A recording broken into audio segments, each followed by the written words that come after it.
Before you absorb another second of this story, I need you to do one thing. Hit that subscribe button and tap the notification bell right now. What you are about to hear is not a fictional thriller. It is the meticulously reconstructed, bone-chilling true account of a monster who was manufactured and protected by the very system sworn to destroy him. A warning: this narrative contains graphic descriptions of violence and corruption. The complete story has been compiled from thousands of pages of court transcripts, FBI documents, declassified files, and first-hand witness testimonies.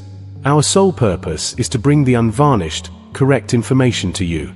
So, settle in, dim the lights, and prepare for a descent into a world where the line between law and lawlessness was not just blurred, it was utterly erased. The story of James Joseph Whitey Bulger Jr. begins not in the shadowy corners of the underworld, but in the grim, daylight reality of the old harbor housing project in South Boston. Born in 1929 to a father who lost everything in the Great Depression and a mother who struggled to hold the family together, young Jimmy's world was one of stark contrasts. The tight-knit, tribal loyalty of Southie against the grinding poverty that fostered a ruthless will to survive. It was a neighborhood where your name and your reputation were your only true currency, and where the Bulger name was already marked by a dichotomy that would come to define Whitey's entire life. His younger brother, William, was the golden child, studious and destined for politics, ultimately becoming the powerful president of the Massachusetts Senate. Whitey, however, was drawn to the street's harsh curriculum. His first arrest came at 14, and by his late teens, he had embarked on a dizzying spree of armed robbery, hijackings, and violence, earning his famous nickname not from any Gaelic heritage, but from the shock of platinum blonde hair that crowned a face already known for its icy, piercing glare. In 1956, his criminal trajectory seemed set in stone when he participated in the daring armed robbery of a Fort Wayne, Indiana bank, a federal crime that earned him a 25-year sentence. It was within the brutal, formative confines of federal prisons in Atlanta and later the infamous Alcatraz that the final pieces of the Whitey Bulger persona were forged. He became a student of the system, volunteering for CIA-sponsored LSD mind control experiments, not out of patriotism, but for the promised perks and a grim curiosity about manipulation. More importantly, he honed his body with relentless calisthenics, cultivated an obsession with history and literature, and studied the mechanics of power and informants with the focus of a sociopathic scholar. Paroled in 1965, he returned to a South Boston on the cusp of volcanic change, a man now in his mid-30s, physically imposing, intellectually sharp, and utterly devoid of mercy. The stage was set, but the old order of the Irish gangster, the so-called Irish godfather of the Mullen Gang, was being challenged by the rising, brazen power of the Italian Mafia in the form of the New England-based patriarcha crime family. Whitey, initially a foot soldier, quickly saw the opportunity in this tension. He understood that in the coming storm, raw brutality alone would not be enough. One needed leverage, intelligence, and friends in unimaginably high places. His vicious ascent began with the systematic and terrifying elimination of rivals within his own circle, sending a message written in blood that he was the new apex predator of Southie.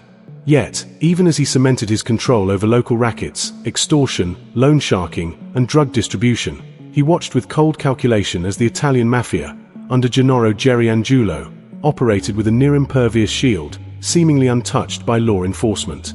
Whitey Bulger was a king in his own parish, but he yearned for an empire, and he knew that to shatter the ceiling imposed by the Mafia, he would need a weapon far more powerful than a pistol or a pipe bomb. He would need to get inside the very institution designed to destroy men like him. He would need to turn the FBI itself into his personal weapon, a devil's bargain that required finding the right weak man in the right position of authority, a man whose childhood loyalties could be twisted into a tool of ultimate corruption. That weak man, who would become the architect of Whitey Bulger's reign of terror, was a boy from the same Southie streets, John Connolly. Connolly, younger than Bulger, had grown up idolizing the older, charismatic gangster from afar. While Whitey roamed the projects as a feared legend, Con was a child who saw not a criminal, but a local hero, a protector of the neighborhood's insular code. This childhood never truly faded, even as Connolly took a radically different path, joining the Federal Bureau of Investigation in 1968. Ambitious and deeply connected to Boston's political machinery through Whitey's brother Billy, Connolly was assigned to the Boston FBI field office, a place where the top priority was dismantling the Italian Mafia.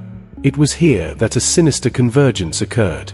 In 1975, Connolly, leveraging his old neighborhood ties, reached out to Whitey Bulger and his ruthless partner in crime, Stephen the Rifleman Flemmi. The offer he presented was the unholy pact that would poison the FBI for decades, become top-echelon informants for the Bureau, providing intelligence on the Patriarcha family, and in return, receive virtual immunity from prosecution.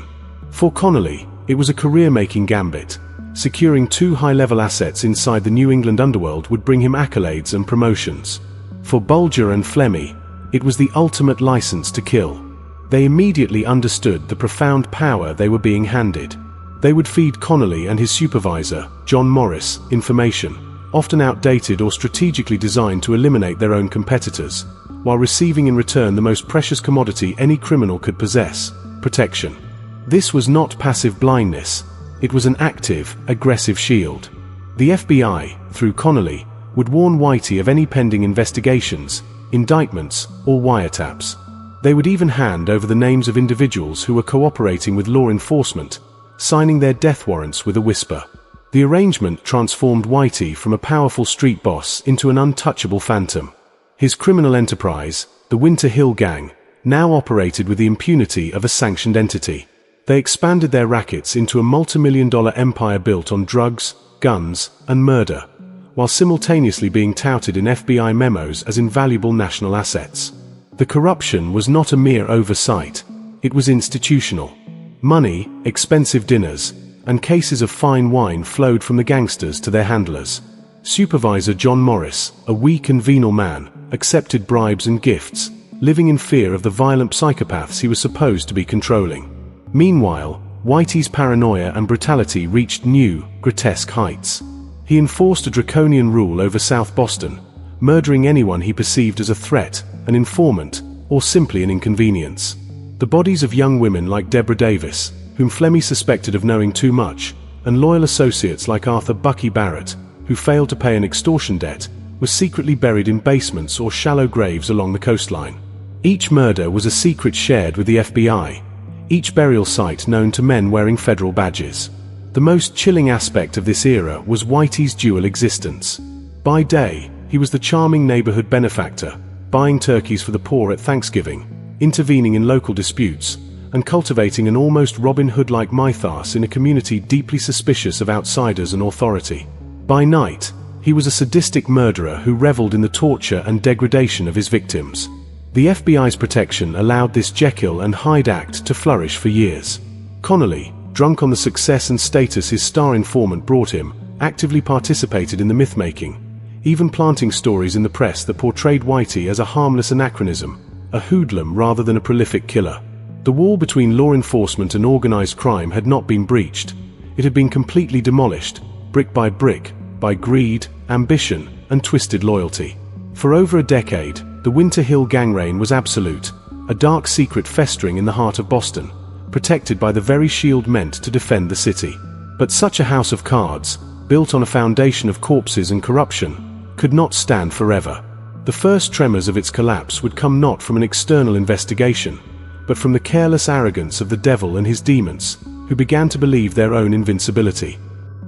The unraveling began with a combination of overreach and unwanted attention. While the FBI in Boston was willfully blind, other law enforcement agencies were not. The Massachusetts State Police, the Drug Enforcement Administration, and the Boston Police Department grew increasingly frustrated and suspicious. They would build cases against Bulger and his Winter Hill gang, only to see them mysteriously fall apart. Witnesses would recant, evidence would vanish, or they would receive abrupt orders from superiors to stand down. The insulation provided by Connolly and the corrupted FBI office was creating a stench of conspiracy that began to waft beyond Boston. The first major crack appeared in 1979, when a federal strike force indicted several members of the Winter Hill gang for fixing horse races. Whitey himself was a prime target, but as usual, he received a tip, this time, allegedly from Connolly, and he fled, avoiding arrest. Though he later surrendered and was acquitted at trial, the episode exposed the dangerous game. The heat was turning up. Then, in 1981, a catastrophic mistake was made. A Tulsa, Oklahoma businessman named Roger Wheeler was murdered, shot between the eyes on a golf course. Wheeler was the owner of World J. Alari, a Florida-based fronton that Bulger and his associates were trying to covertly control and loot. The murder was ordered by Whitey to prevent Wheeler from discovering their massive embezzlement scheme. It was a clean, professional hit, but it crossed state lines and involved a wealthy, respectable victim, attracting national law enforcement scrutiny far beyond the easily manipulated Boston field office. The FBI, now in a panic to protect its prized informants and itself, doubled down on the corruption. When a key witness to the Wheeler murder, a young hitman named John Connolly, became a liability, the FBI effectively handed him a death sentence. Agent Connolly told Bulger and Flemmi that Callahan was likely to cooperate. The gangsters lured their former associate to Florida, where he was executed and his body stuffed in the trunk of his car at Miami International Airport. Each murder to cover the original murder tightened the noose, creating a sprawling web of conspiracy that was becoming impossible to contain. The dam finally began to burst in the late 1980s. A dedicated state police trooper, along with a stubborn DEA agent and a few honest federal prosecutors, started to connect the dots, piecing together a pattern of inexplicable FBI interference. Their breakthrough came when they flipped other gangsters, who began to whisper the unbelievable truth: Whitey Bulger was a federally protected informant. Meanwhile, the internal pressure within the FBI was building. John Morris, consumed by guilt and fear, began to confess fragments of the truth to investigators. The Department of Justice in Washington initiated a probe. In December 1994, with the walls closing in, John Connolly retired from the FBI, a final attempt to draw a line under the scandal. But it was too late. A federal judge, horrified by the evidence of corruption, began to throw out long-standing indictments against the New England Mafia, ruling that the FBI's relationship with Bulger and Flemmi had tainted the entire investigative process. The world was now learning that the most feared gangster in Boston had been a secret FBI asset. The ultimate tip, the one that would end the 16-year reign, came in early 1995. A new federal prosecutor, determined to clean house, secured an indictment against Bulger and Flemmi for racketeering, encompassing multiple murders. This time, the warning system failed. Or perhaps, someone finally did the right thing. On January 5, 1995, as federal agents moved to arrest him at his South Boston condo, Whitey Bulger was gone. He had vanished into the night with his longtime girlfriend, Catherine Gregg, leaving behind a city in shock and a federal agency in utter disgrace. He had escaped, but his empire, and the corrupt edifice that supported it, had finally crumbled into dust. The manhunt for one of America's most wanted fugitives had begun, a search that would last for over a decade and a half, while back in Boston, the painful, public excavation of the FBI's darkest chapter commenced in courtrooms, where the full, horrifying cost of the devil's bargain would finally be tallied. For 16 years, James Whitey Bulger existed as a ghost, a specter haunting the FBI's conscience and captivating the public's imagination. His escape was not that of a desperate man on the run, but the calculated exile of a meticulous planner. Using a blend of stolen cash, millions hidden from his criminal enterprises, and a lifetime of studying deception, he and Catherine Gregg slipped into a new, anonymous life. They traveled across the country, eventually settling in a modest, rent-controlled apartment in Santa Monica, California, posing as quiet retirees from Chicago. Bulger, ever the student, spent his days in the local library, reading history and following the news of his own legend, while Gregg tended to their cats. He grew a beard, wore glasses, and became just another old man in the sunshine, a jarring contrast to the fearsome kingpin of Southie.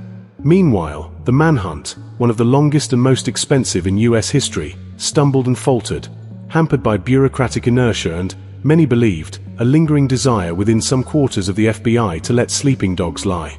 The break would not come from sophisticated surveillance or elite tracking units, but from a simple, human error and modern technology. In 2011, the FBI made a strategic shift.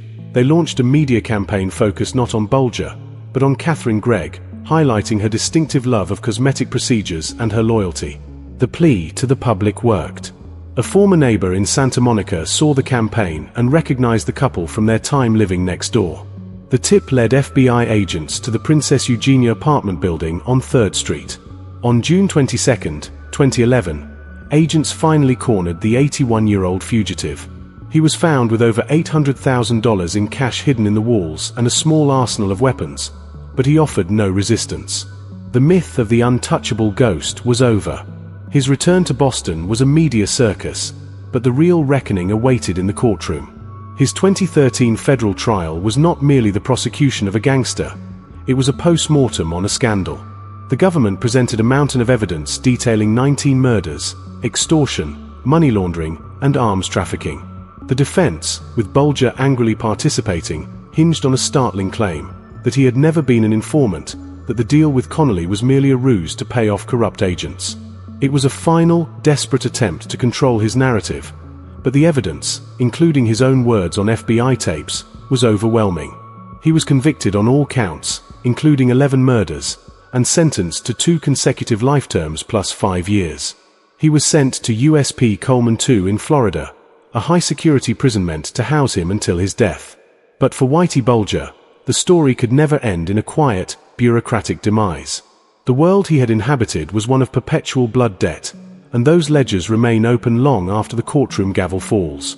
In the early hours of October 30th, 2018, just hours after being transferred to the notorious USP Hazleton in West Virginia, a prison known as Misery Mountain and rife with violent inmates, including many from New England, the 89-year-old was brutally assaulted in his cell. Beaten to death with a lock in a sock, his life was extinguished in a frenzy of violence that echoed the very methods he had once employed. The official investigation pointed to a hit ordered by the New England Mafia, a final, bloody settlement for his years of cooperation that had helped decimate their organization. His body, like those of so many of his victims, became a piece of evidence, a silent testament to the cyclical, all-consuming nature of the world he chose. James Whitey Bulger's life was a closed loop of brutality, corruption, and betrayal, ending not with a verdict, but with an act of savage street justice within the very system meant to contain him. His legacy is a permanent stain, a case study in how institutional corruption can unleash a monster, and a chilling reminder that the most dangerous criminals are not always the ones who operate outside the law, but sometimes those who find a way to operate from within its shadowy heart. The story of Whitey Bulger is a dark mirror held up to the very foundations of justice. If this deep dive into the shadows held your attention, if it made you question where the line between lawmaker and lawbreaker truly lies, then your engagement is crucial. Help us bring more meticulously researched, uninterrupted narratives to light. Please, show your support. Smash that like button, subscribe to the channel, and hit the notification bell so you never miss a full story. Share your thoughts in the comments below. What part of this unholy alliance shocked you the most? And tell us, what other true crime enigmas should we unravel next? Your interaction fuels this journey into history's darkest corners. Thank you for listening.